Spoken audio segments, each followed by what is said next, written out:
2 resignations in 48 hours. The leader of Scottish Labour publicly calling for the Prime Minister to quit. More than 400 Labour MPs summoned to an emergency meeting in Westminster, while journalists waited outside Downing Street for a resignation that never came. And through all of it, Kemi Badenoch watching, waiting, and then delivering a verdict on the Prime Minister of the United Kingdom that 4 words captured perfectly. He is like a plastic bag blowing in the wind. That is not a line from a political opponent scoring points in a debate. That is a diagnosis. A description of a Prime Minister who has lost control of his government, lost the confidence of his party, and lost the ability to explain to the British public why any of this happened in the first place. And the reason it landed so hard, the reason it cut through every piece of carefully managed political communication that Downing Street attempted in those 48 hours, is that everyone watching knew it was true. This is the story of how Keir Starmer's government came closer to collapse than any Labour government in living memory. How 2 of his closest allies walked out the door within a single day of each other. How the man who won the biggest parliamentary majority in a generation found himself standing in front of his own MPs, begging them not to remove him. And how the woman sitting on the opposition benches watched the entire thing unfold and said what the country was thinking. Let's start with Morgan McSweeney. Because this story does not begin with the resignations, it begins with a decision that McSweeney personally championed, personally pushed, and personally staked his reputation on.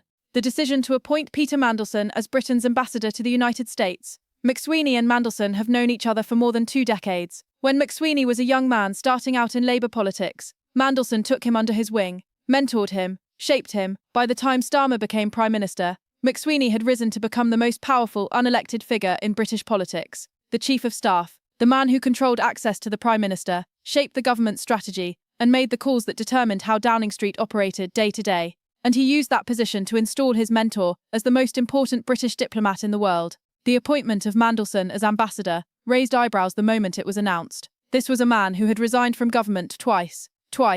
A man whose reputation for operating in the grey areas of political ethics had earned him the nickname the Prince of Darkness. A man whose friendship with Jeffrey Epstein, a convicted sex offender who abused dozens of young women before his death in prison, was publicly known before Starmer ever signed the appointment papers. None of that stopped McSweeney, none of that stopped Starmer, and now McSweeney has resigned, taking what he called full responsibility for advising the Prime Minister to make the appointment. His statement was 4 words from an admission that he had destroyed Starmer's government from the inside.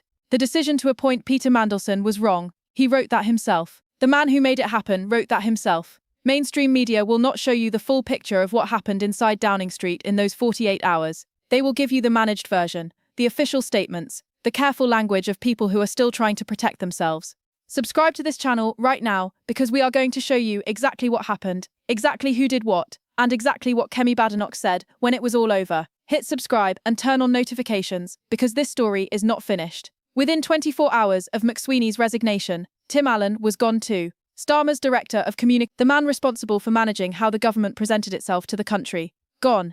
And the significance of that second resignation is something the official statements completely missed. When a chief of staff resigns, it is serious. When the communications director resigns the following day, it means the people closest to the Prime Minister have decided that the damage cannot be contained, that there is no message, no framing, no communication strategy that makes this survivable. Tim Allen did not resign because he wanted to. He resigned because he looked at what was coming and decided he did not want to be standing next to it when it arrived. 2 of Starmer's most senior people, gone, in 48 hours. You know what that means, right? In politics, when the people who know everything, who have seen every document, heard every conversation, read every briefing, when those people decide to leave, they are telling you something. They are telling you that what is coming is worse than what has already been reported. And what has already been reported is bad enough. Now let's talk about the coup. Because while Downing Street was managing the resignations, something else was happening. Something that has not happened in the entire history of the Labour Party. A Labour heavyweight called for the Labour Prime Minister to resign. Anas Sarwar is not a backbencher. He is not a junior minister with a grudge. He is the leader of Scottish Labour, a senior figure in the party, a man who campaigns on Labour platforms, who represents Labour values, who is supposed to stand behind the Labour Prime Minister, regardless of what is happening in Westminster. And he picked up the phone, called Keir Starmer, told him it was time to go, and then walked to a press conference and said it publicly. The distraction needs to end. The leadership in Downing Street has to change. Think about what it takes for a figure of Sarwar's seniority to say that. Think about what calculation he made before he made that call. He was not acting alone. He was not freelancing. Senior Labour figures do not publicly call for their own Prime Minister to resign without having taken the temperature of the party first. without knowing that the sentiment they are expressing is shared by enough people that saying it out loud carries more political benefit than political cost. Sarwar made that call because he looked at the landscape of his party and concluded that more Labour MPs and members agreed with him than disagreed.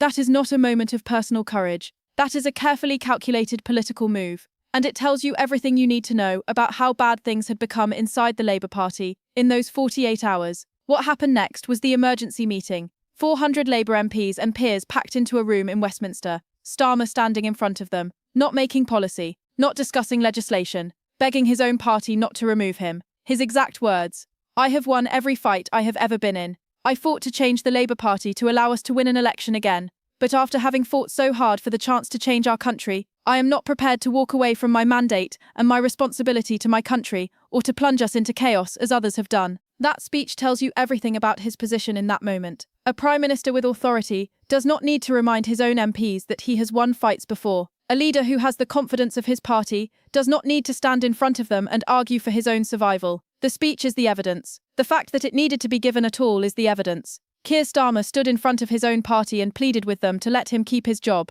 and the reason they were willing to remove him was a decision that he made, with full knowledge of the risks, that has now produced the biggest political crisis Labour has faced in office in a generation. Subscribe to this channel right now. What you are hearing is the full account of what happened. Mainstream media will give you the press conference, the resignation statement, the official response.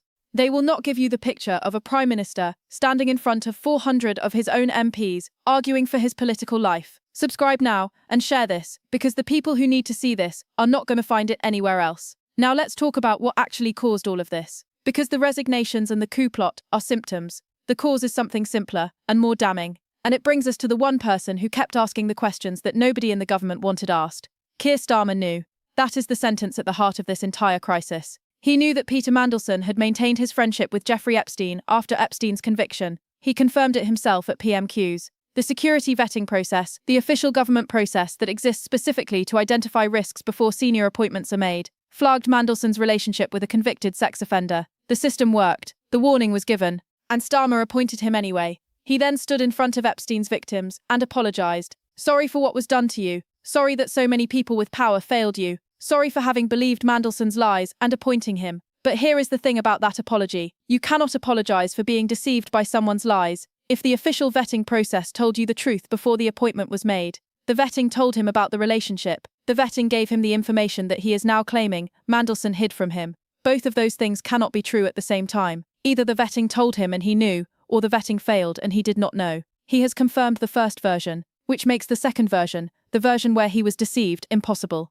And while all of this was unfolding, Kemi Badenoch was watching. She did not grandstand. She did not rush to the cameras with a list of demands. She did not pretend that this was a simple story with simple villains. She sat on those opposition benches and waited. And then she said something that will follow Starmer for the rest of his political career. He is like a plastic bag blowing in the wind. We need him to get a grip. And if he can't do it, then someone else in the Labour Party needs to do that. Or they should have an election. There is a reason that line landed so hard. It is not just that it is vivid, it is that it is accurate. A plastic bag blowing in the wind does not decide where it goes. It responds to whatever force is acting on it in that moment. When McSweeney pushed for Mandelson, Starmer went with it. When the Epstein files dropped and the pressure mounted, he fired Mandelson. When McSweeney resigned and the calls for his own resignation started, he summoned his MPs and fought for survival. When Sarwar called for him to go, he refused. At every stage, the response was reactive. At no stage did Starmer appear to be the person setting the direction. That is what Kemi was describing.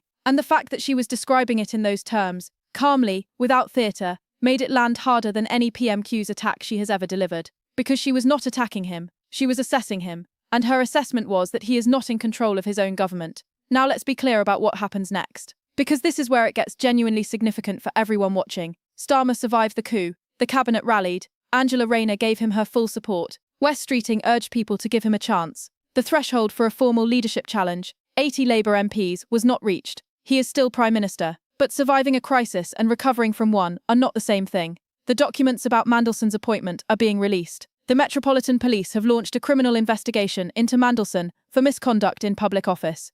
The Epstein files from the United States Department of Justice continue to generate new revelations. Every week that this investigation continues is another week that this government is defined by a decision its Prime Minister made with full knowledge of the risks. And Kemi Badenoch is not going anywhere. She will be at that dispatch box every week. She will ask the question about Mandelson. She will ask about the vetting. She will ask about the documents. She will keep asking until the answers arrive, or until Starmer no longer has the political strength to deflect them. And each time she asks, the chamber will remember that she called it. Before the resignations, before the coup attempt, before the apology to Epstein's victims. She was already describing a prime minister who could not control his own government, a plastic bag blowing in the wind. The government that came to power, promising stability, competence, and change, has spent its most consequential days arguing about a decision made in December by a prime minister who was warned not to make it. Two of his closest allies have walked out. His Scottish counterpart called for him to go. His own MPs had to be begged to stay loyal. And the woman who will one day sit in his seat watched it all and said 4 words that the country immediately understood. He needs to get a grip. Share this video with everyone you know who voted for this government, expecting something different. Share it with everyone who is watching a prime minister survive a crisis he created. Share it with everyone who deserves to know the full story of what happened in those 48 hours. Mainstream media will move on, we will not. Subscribe now, because the only way to hold this government accountable is to make sure everyone sees exactly what it has done, and exactly who has been paying attention. Kemi Badenoch has been paying attention, and she is just getting started.